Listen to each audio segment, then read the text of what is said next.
Esta presentación la mantengo tal como la hice la primera vez el año 99.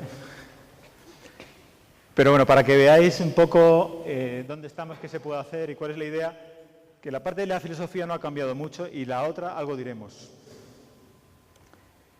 ¿Para qué? Para gestionar la colección de manera más eficiente. Ese tiene que ser el objetivo. O sea, códigos de barras, de nuevo, para trabajar menos.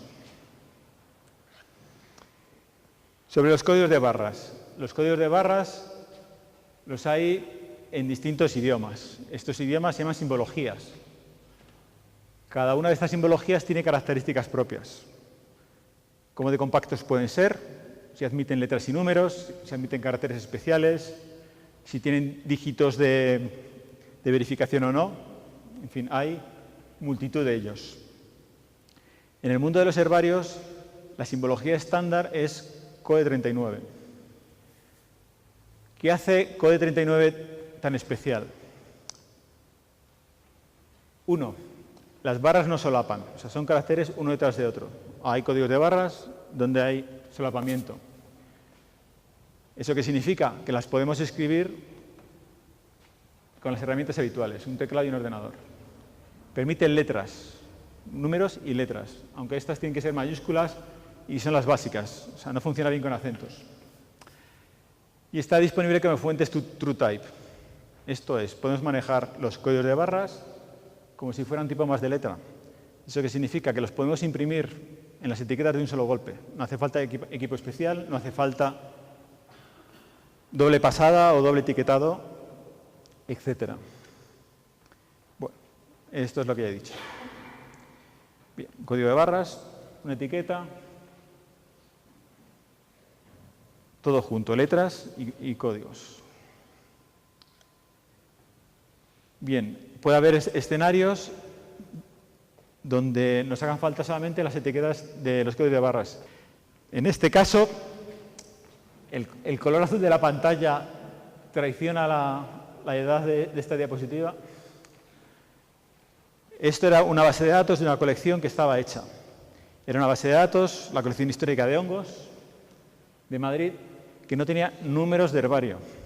Entonces, aprovechamos los códigos de barras para numerar y actualizar la base de datos de una sola pasada. Poníamos en la pantalla el registro que correspondía al ejemplar, pegamos el código de barras, lo capturábamos y pasaba a la base de datos.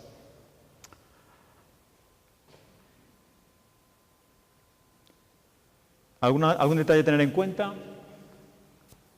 Cada vez que utilizamos un código de barras, tenemos que poner el código de barras y lo que contiene el código de barras en un formato que lo pueda entender un humano.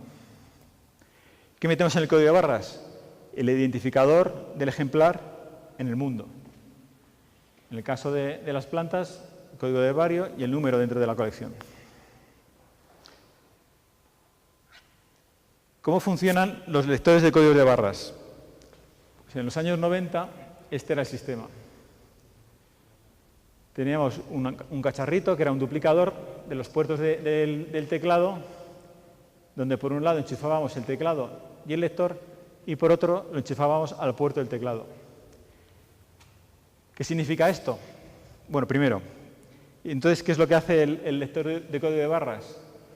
El lector de código de barras envía secuencias de tecla al ordenador, de tal manera que realmente el ordenador no sabe cuándo le llega un número por el código de barras, por el lector, o hay un operario introduciendo el código desde el teclado, que es exactamente lo que vemos todas las semanas cuando vamos al supermercado. Pasan los productos en caja por el lector y si hay algún producto porque el código está dañado, pues entonces es la persona que está ahí que lo teclea a mano. ¿Qué significa esto? No hay software especial, no hay nada que configurar. Si tenemos una aplicación con una casilla donde se mete el número de la colección, da igual meterlo desde el teclado que meterlo desde el lector de código de barras. Ya por contar un poco, este sistema es también el que se usa para otros lectores de tarjetas magnéticas o de otro tipo. Pero bueno, no estamos en el año 99 y desde entonces han pasado algunas cosas. La primera, hay puertos USB. Ahora los lectores de códigos de barras se enchufan a los puertos USB. Otra de las cosas que han pasado, han aparecido códigos de barras compactos no propietarios, o sea, que se pueden utilizar sin pagar royalties. Hace casi 2 décadas, pues por ejemplo, el Inbio, que fue pionero en el uso de los códigos de barras en la gestión de la colección, utilizaba Code 49, que eran propietarios. Y luego estuvo todo el proceso de cambiar a Code 128 para las colecciones entomológicas, que hacían falta códigos de barras bien pequeños. Más cosas que han pasado, bueno, pues Internet, de la web, hay URLs, datos en línea, expansión de los objetos digitales, teléfonos inteligentes, tablets, 3G, 4G. Bien, y los códigos QR, que son los que tenemos aquí.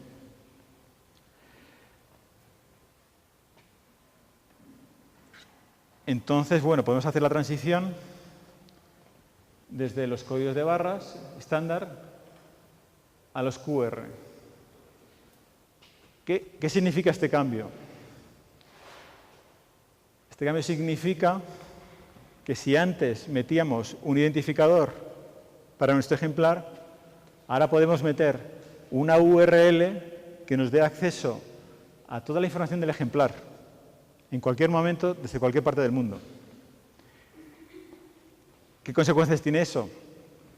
Pues que lo que hablábamos ayer en documentación, o sea, empieza a ser posible y empieza a ser una opción a considerar que no toda la información asociada al ejemplar tenga que estar disponible desde la etiqueta. Y también lo que hablábamos, que estamos dispuestos a perder o a conservar en ese escenario. Bien, vamos a ver si esto funciona.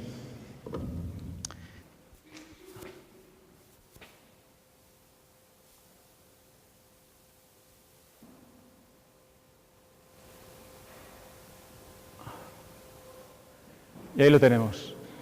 Los datos del ejemplar. Desde aquí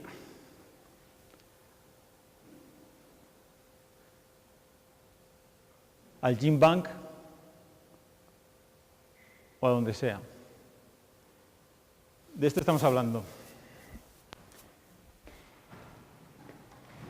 O sea, ser capaces de enlazar la información con esta facilidad, pues realmente, si bien en la filosofía nada cambia, las posibilidades que abre son pues, muy grandes.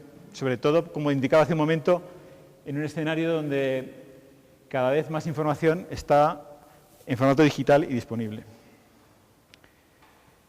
Todo esto funciona de manera fantástica siempre que esa información sea accesible por un URL o un URN. Por ejemplo, esta publicación está asociada al ejemplar que veíamos en la diapositiva anterior, pero este sitio web no tiene URLs para las publicaciones, o sea, por lo menos la URL no es pública, no hay manera de acceder, con lo cual no tenemos la posibilidad de enlazar esta publicación donde se cita ese ejemplar que estamos viendo a la información del ejemplar. Bien, una diapositiva únicamente sobre las etiquetas RFIDs. ¿Qué son esas etiquetas? Seguramente las hemos visto. Me he traído aquí una. Tiene las rayitas, es la antena y el chip está en algún lugar por ahí metido. Hay dos tecnologías de etiquetas de radiofrecuencia, pasivas y activas. Las activas son bastante más caras, o sea, por encima de los $10 la unidad. Y son, por ejemplo, en los contenedores que se ven en los camiones y en los barcos, unas cajitas, eso son etiquetas de radiofrecuencia activas. Y las pasivas, que son las que podríamos considerar en el tema de las colecciones. ¿Qué diferencias hay con los códigos de barras? Bueno, la fundamental es que se pueden leer de manera paralela. Se pueden leer con una sola lectura, puedes leer múltiples etiquetas. También, en algunos casos, la información de estas etiquetas se puede modificar. Pueden contener más información que los códigos de barras. Perdón. Y de los inconvenientes es que hace falta un software especial para manejar esa información leída en paralelo. En el mundo comercial se utilizan, ¿qué información se introduce normalmente en estas etiquetas?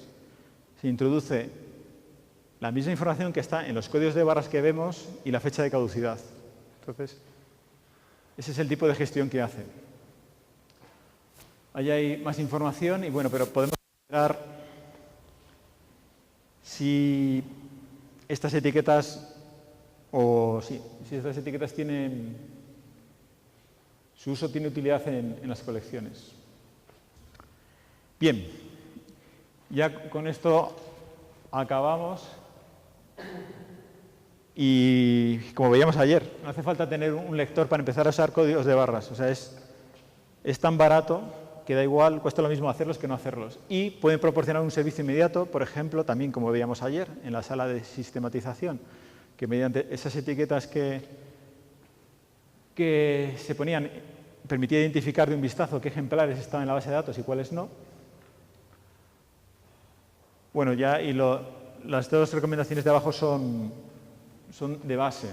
O sea, siempre que se utiliza un código de este tipo, hay que indicar, quizá con la excepción de los RQ, hay que indicar qué contienen. Y antes de lanzarnos a producir masivamente y a usarlos en nuestras colecciones, hay que probarlo todo. O sea, qué lectores vamos a usar, con qué simbología de etiqueta, con qué impresoras, con qué papel, porque lo peor que nos puede pasar es que hagamos miles de etiquetas que nuestro lector no las lea. Y para acabar,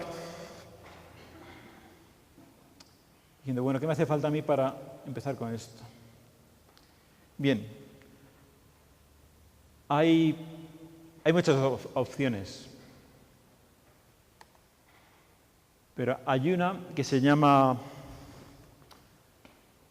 Scribe, que es un programita, que es básicamente una librería de funciones ActiveX, que funciona con aplicaciones de Office, que tiene un interfaz programático, o sea, se puede trabajar con él con Visual Basic, que te permite meter etiquetas de muchos tipos en documentos de Word o en hojas de Excel o trabajar con ellos desde Access. ¿Cómo funciona? Pues muy fácil. Introduzco un texto, selecciono qué tipo de código de barras quiero utilizar,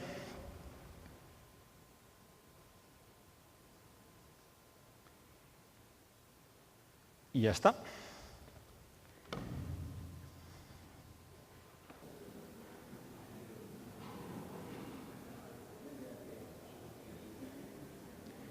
Igual.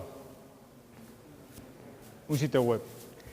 Entonces, hacer estas etiquetas realmente es sencillo y vale la pena considerar.